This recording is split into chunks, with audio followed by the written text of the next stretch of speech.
Hillsong Elevation.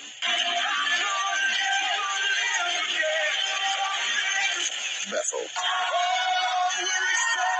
We're excited. You will find most of the texts about the attributes of God in the book of Psalms. Our singing ought to be theological. And if you are going to have a worship leader, he needs to be a theologian. He needs to know God. And he needs to walk in the fear of God and holiness, probably even more than the one who preaches the word. It is a terrible thing that we do in churches today with regard to worship, because we do not know the fear of God. A young boy has a guitar, and he can sing well. Let's let him lead worship. We ought to realize that in the book of Leviticus, God killed 2 worship leaders because they did not worship him conform to the scriptures. Worship is a dangerous thing.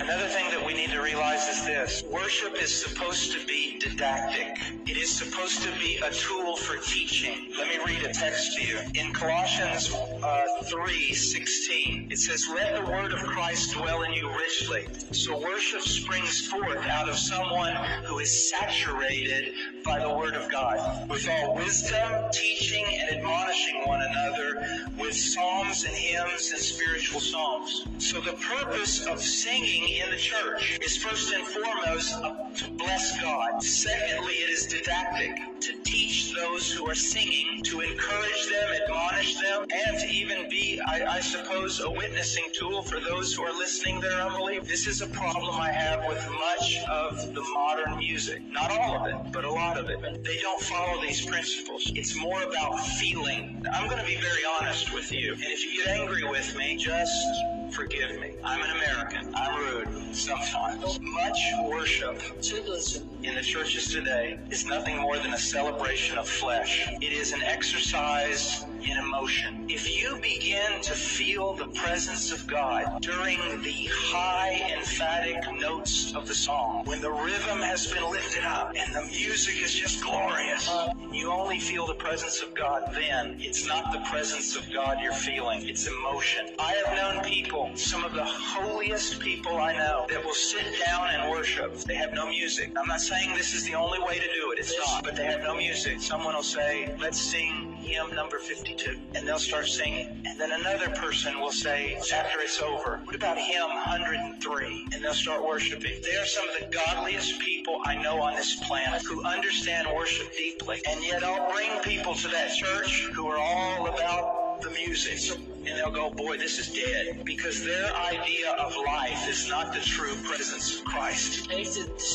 these amazing songs that lift your emotions. Now, there's not necessarily something wrong with that, but be very careful. One time I was with a group and they said, "God is here." Man, the music was going. "God's here." I said, "No, he's not." And they said, "How do you know?" I said, "Because most of you would be dead if God was here. Because he's a holy God. And you know the sin that's going on in this church." But people get so in the flesh because they feel something. I'm going to stop here, but just realize this. I hear people, I was shaving this morning and Jesus appeared to me. Did you stop shaving? They're so nonchalant about the presence of God. In the Bible, when the presence of God showed up, "Woe is me, I'm undone, for I'm a man of unclean lips, and I dwell among a people of unclean lips. For my eyes have seen the King, the Lord of hosts." Isaiah's experience. He said, "Oh, that's the Old Testament." John on the Isle of Patmos. Christ appears, falls as a dead man. Now, I'm not saying that the presence of God is always like that, but when it's never like that, when it's always bless me, bless me, bless me, joy, joy, joy, dance, dance, dance, something is terribly wrong.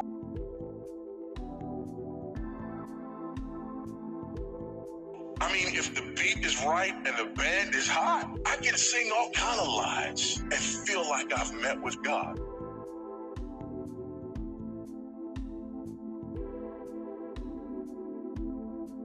Does God ever choose not to heal? No. Do you know that Jesus so restricted his function on earth that he actually couldn't heal anyone?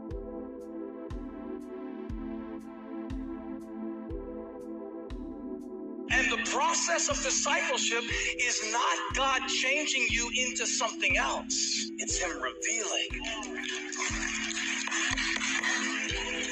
who you've been all along. That what the law was powerless to do, in that it was weakened by the sinful nature. What does that mean? The law wasn't enough leverage to change a human heart. Because try as we might, we could not keep the law.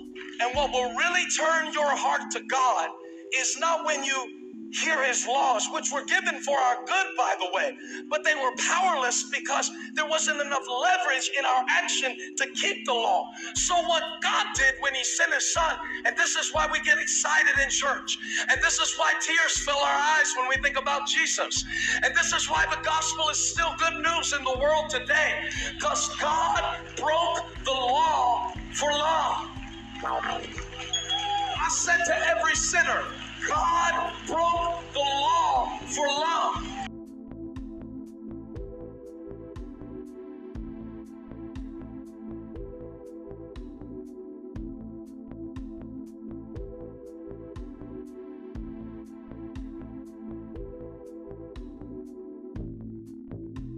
And so know that when you sing those songs, your money's going to support false churches that are opposed to Jesus Christ. They rarely talk about sin. If you listen to Bill Johnson or Brian Houston or Joel Osteen, Kenneth Copeland, Joel Osteen, any of these, Benny Hinn, sin is not something that you commit against a thrice holy God that incurs his wrath. In fact, Bethel Church actually will flat out teach you that man is inherently good. That man is inherently good. That's one of their staple teachings. So sin is not something that you commit against a thrice holy God that incurs his wrath. Rather, sin is something that prevents you from having your best life now. It prevents you from experiencing the abundant life. It's just something that hinders you. It's not something that incurs the wrath of God.